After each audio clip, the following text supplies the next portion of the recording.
Gagner ou couler, c'est comme ça que j'avais nommé mon avant-match lors de Saint-Étienne-Rodez.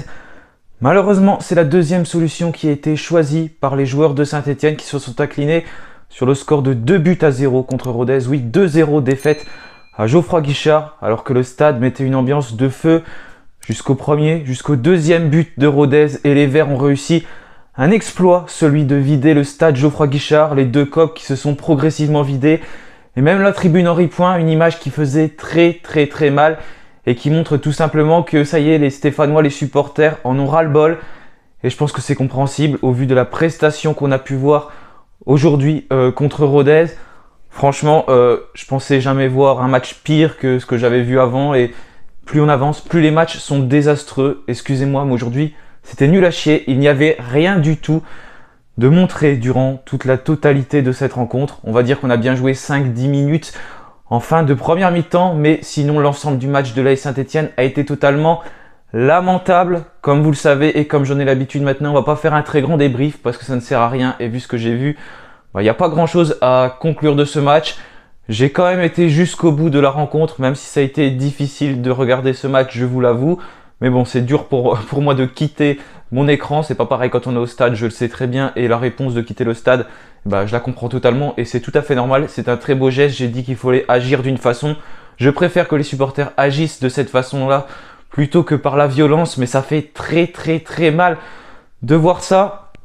Surtout que les joueurs ne semblent pas réaliser ce qu'il se passe entre Mathieu Cafaro qui disait qu'il manquait le dernier geste en première mi-temps.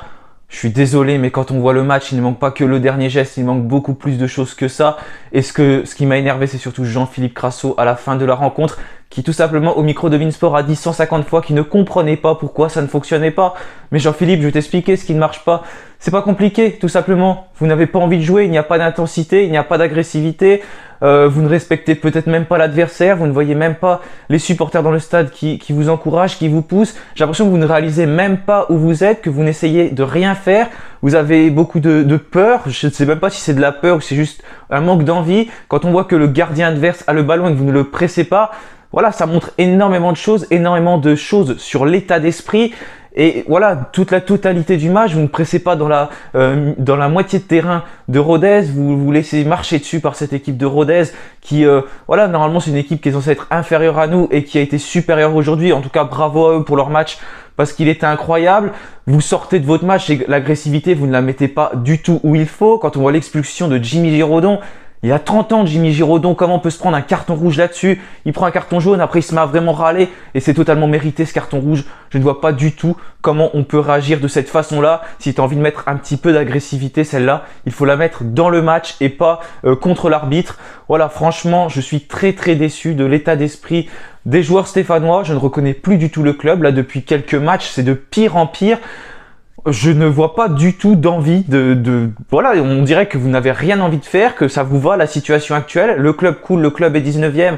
Au bout d'un moment, je pense qu'il faut se dire les choses, hein. On y va tout droit en national, hein. Mon avant-match, certains ont réagi au titre gagner ou couler, comme quoi mettre couler, j'avais vu ça sur Facebook. Je suis pas supporter des Verts pour mettre ça, mais voilà, quand on voit ce qui se passe, je suis désolé, mais aujourd'hui c'est gagner ou couler. C'est tout simplement, il faut être un peu lucide et aujourd'hui, j'essaye de l'être au maximum. J'essayais d'être vraiment optimiste parce que c'est aussi mon rôle d'être optimiste, mais là, quand je vois ce qui se passe, je n'arrive même pas à voir quelque chose d'intéressant. Même Laurent Batles m'a déçu durant ce match. Il y a beaucoup de choses qu'il n'a pas vues. Je sais pas, mais Cafaro, il a eu du mal vraiment aujourd'hui, notamment dans les 1 contre 1. Il reste sur le terrain pendant très longtemps. Il attend qu'on se prenne un but pour faire 4 changements. Les 4 changements, il les fait comme ça. On dirait qu'il tente quelque chose, il sait même pas quoi tenter. Allez, on lance 4 joueurs comme ça.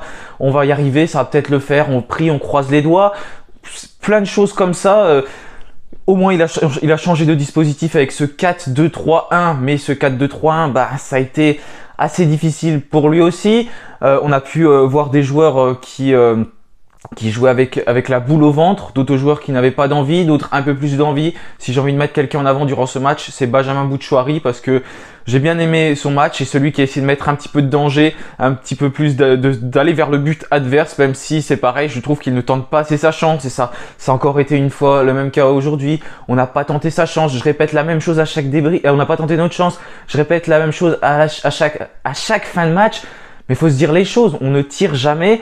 Certes, le gardien de Rodez a fait un bon match, il a fait des beaux arrêts, mais c'est pas l'excuse d'aujourd'hui. Comme les Green Angels avaient mis une bonne rôle, arbitrage, niveau, bref, je sais plus trop ce qu'ils avaient mis, mais c'est quoi l'excuse aujourd'hui? Ils ont totalement raison. Il faut arrêter les excuses. Si on est 19e aujourd'hui au bout de 15 journées, c'est tout simplement qu'on mérite notre place. Ça, c'est sûr et certain. C'est que les joueurs, ils n'ont pas un niveau supérieur aux autres, comme certains pouvaient le dire en début de saison.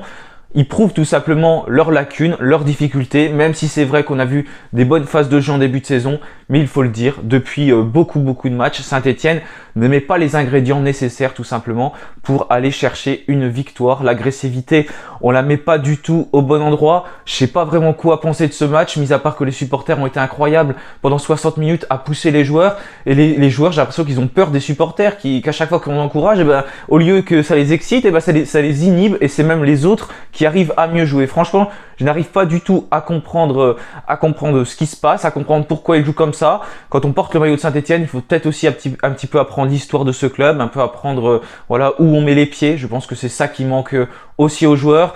Maintenant, partez en vacances, hein, j'ai envie de vous dire, ça y est, vous êtes en vacances, vous avez un mois de repos, il va y avoir 3-4 matchs amicaux, mais vous allez avoir 10 jours, allez souffler, allez prendre vos vacances qui sont vraiment méritées. Je pense qu'il y en a beaucoup qui ont envie. On peut voir passer des choses sur les réseaux sociaux, je sais pas si c'est vrai ou pas, mais il y en a beaucoup qui ont des belles informations, comme Mohamed Toubachter. Apparemment, il y a des joueurs qui voilà, ont envie de partir en vacances dès qui rigolaient après la défaite contre Metz. Quand je vois ce genre de choses-là, franchement, mais c'est lamentable. C'est pas ces joueurs-là qu'on supporte, c'est tout simplement le club. Et aujourd'hui, on le sait tous, il y a beaucoup de choses à changer au niveau de la direction. Les supporters qui ont manifesté tout le long du match jusqu'à ce qu'ils quittent les tribunes, comme quoi la direction d'émission, que les joueurs étaient nuls. Mais ça, c'est ce qu'on voit et c'est ce qu'il faut de toute façon. Maintenant, j'ai envie de dire, allez, faites partir Laurent Batles. Vas-y, faites partir Laurent Batles. C'était ce que vous voulez. Ça va tout changer, ça va être magnifique. On va voir ce qui va se passer. Mais si vous voulez faire comme vous avez dit, faire partir Laurent Batles et pas vous remettre en question, c'est votre choix. Mais je pense que le problème, ce n'est pas Laurent Batles. Ça fait des années que ça ne marche pas avec n'importe quel entraîneur. Le problème, il est beaucoup plus profond et faire partir Laurent Batles, ça va être un fait, mais au final, ça ne va rien changer, même si c'est sûr qu'il est aussi concerné par ce qui se passe en ce moment. Mais je suis désolé, il n'y a pas que lui et ce n'est surtout pas lui le principal responsable. C'est plutôt ceux qui veulent le faire partir, parce que si le club va mal depuis des années, c'est avant tout à cause d'eux et aussi à cause des joueurs, bien sûr, parce que les joueurs sont concernés par ce qui se passe. Mais je pense que j'en ai assez parlé tout à l'heure avec ce manque d'envie, ce manque d'implication, ce défaut notamment sur les côtés de la part des Pistons stéphanois qui ont vraiment beaucoup de mal, mais tout le monde a du mal à faire la différence. On ne tire pas, il y a une mauvaise entente quand même entre Crasso et Wadji, alors que j'avais trouvé que cette entente était plutôt bonne l'autre fois. Il y a plutôt une bonne entente entre Crasso et Wadji, mais pas entre Wadji et Crasso, comme disait Patrick Guillou très justement. Mais voilà, Saint-Étienne est vraiment en difficulté.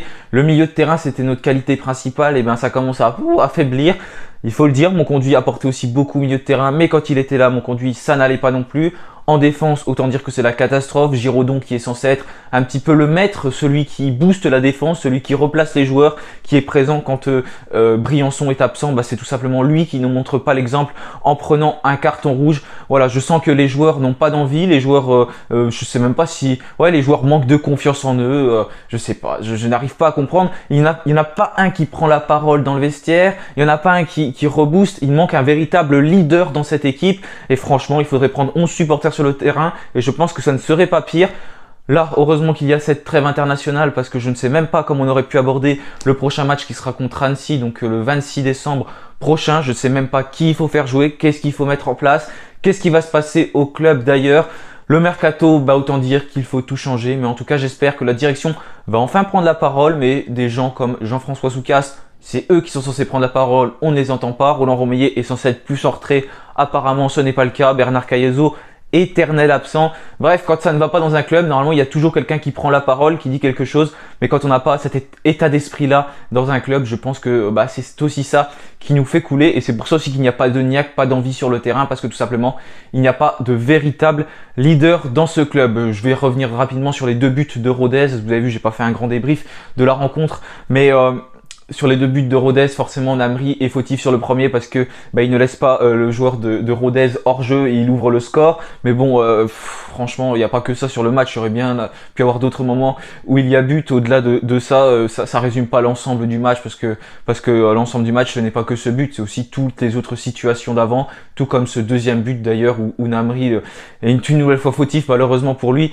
et il met le ballon contre son camp, mais malheureusement Saint-Étienne n'a pas du tout été en marge de renverser son adversaire. Et puis voilà, le stade qui s'est vidé. Ça fait très très mal de voir ça, de voir ses supporters. Il y avait un jeune supporter dans les tribunes qui brandissait son écharpe. Je pense que ça va être la miniature de la vidéo d'ailleurs, qui faisait très mal au cœur d'ailleurs, ce jeune supporter qui était toujours là malgré ce qui se passe, qui tendait fièrement son écharpe, mais voilà, ça me fait de la peine pour ce genre de personnes-là qui sont derrière le club, pour les Ultras, les Green Angels qui ont fait un très beau tifo, qui se sont démenés et au final ils se sont remerciés de cette façon-là.